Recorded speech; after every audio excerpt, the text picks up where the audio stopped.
Endless Sports.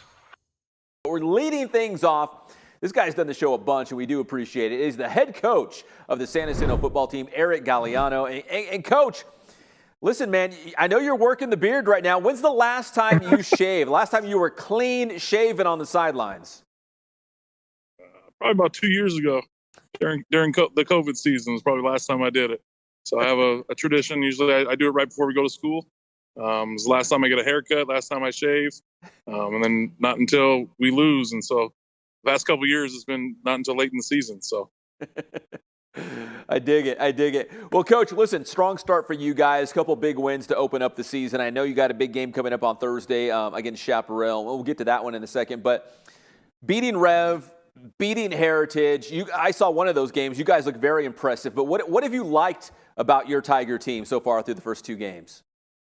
how hard they're playing. That's something that we've adopted a new philosophy of what we're doing at practice, and it's showing out on the field of giving maximum effort when they're out there, and it's showing on the field of how hard they're playing. So, Coach, as you go into the next game of the season, and we make our way through non-league play, getting ready for what could be hopefully a very long and deep season for you guys, going through league play and into playoffs and stuff. Where are the areas for improvement still? Where would you like to see this team be better in the coming weeks? Tackling, that's hit us a couple times. The first two games, missed tackling. Still missing on alignments defensively. Offensively, making some drop balls, guys taking their eyes off the things. So all the fine details that it takes for us to hopefully be a championship team, we got to continue to work on and try to get better every week. Now, Coach, having seen you guys in person, one time so far this season, athletic and fast, even the guys up front, how would you kind of describe the way your team plays and where the strengths might be? Like I was talking to you earlier, I think we're faster than we've ever been, top to bottom at every position. And we're playing an old school type of football, and, we're going to run the football and do it multiple ways. So it's just exciting. We have some guys that can make plays. They've done an awesome job of adopting the new system of what we're doing offensively, defensively, and in the offseason, and the kids are starting to flourish.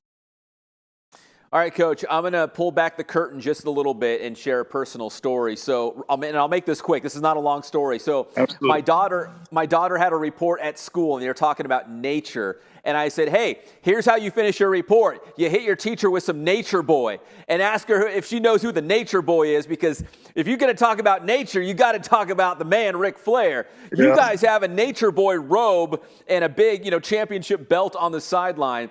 Where did that come from? How did this come about, and how do you get to wear it?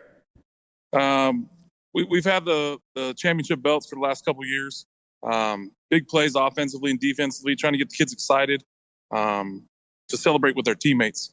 Then I was looking for a new twist, and in the off season and right before we started during camp, doing some research of all the Division I's of the turnover chain and all these Division I's doing a bunch of different things, and University of Memphis has their form of the Ric Flair robe, and I put it to the coaches, and the coaches go, "Oh yeah, that has to be it."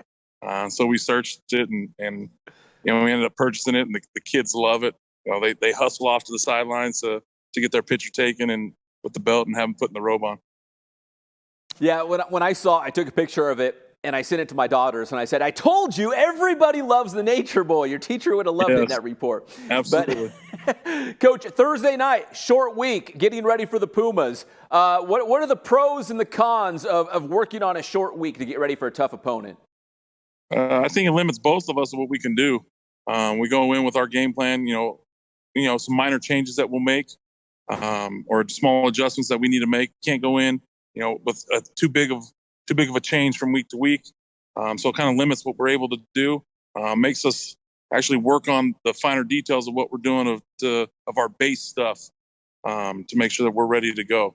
And it's our second week in a row, and it's trying to keep the kids fresh, making sure that they're ready to go on Thursday night, and they can play to their best of their abilities.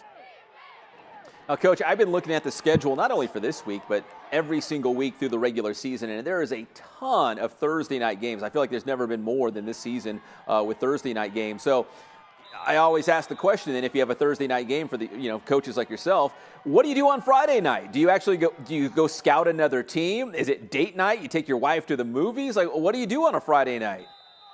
It all depends on what type of wife you have at home. Mine's she's the athletic director, so she gets it. Normally I'm out and about. But this past week we were able to stay home with the kids and, have dinner together. Because not a lot of time during the week that we're able to do that because my 7-year-old's now playing football. So we're running around and she's busy hosting other sports that are on campus. So it was a good time just for us to sit down and relax. And this Friday I'm driving to Arizona after our game. My son has a football tournament in Arizona, and so it's pretty fun to get to see him play. And so it gives us a good weekend. It also gives our kids time to rest. That's one of our big changes is we're able to control their rest. We don't wait for them to rest. We kind of push it on them because we want them to be as fresh as possible from game time. Yeah, when you play at the Jack, it's a marathon. It's not a sprint because you guys are going to be playing hopefully deep into November, hopefully with a chance to win a CIF championship at the end. Coach Galliano, thank you for the time. I always appreciate it. Best of luck on Thursday against Chaparral, and congrats on the great start so far. Awesome. I appreciate it. Yeah, everybody come out Thursday night, 7:30. Big game for our program. Taking on one of the top teams in the Southwestern League, now the Big Eight. So, I appreciate everything that you do for all sports in the Inland Empire. All right, Coach, actually one more question. Do you have a Ric Flair woo? Do you want to give us a woo on the way out? Woo! That was actually really good. That was really good. Coach Galliano from the Jack, San Jacinto High School here on the Inland Sports Show. Thanks again, Coach. I appreciate it. Inland Sports.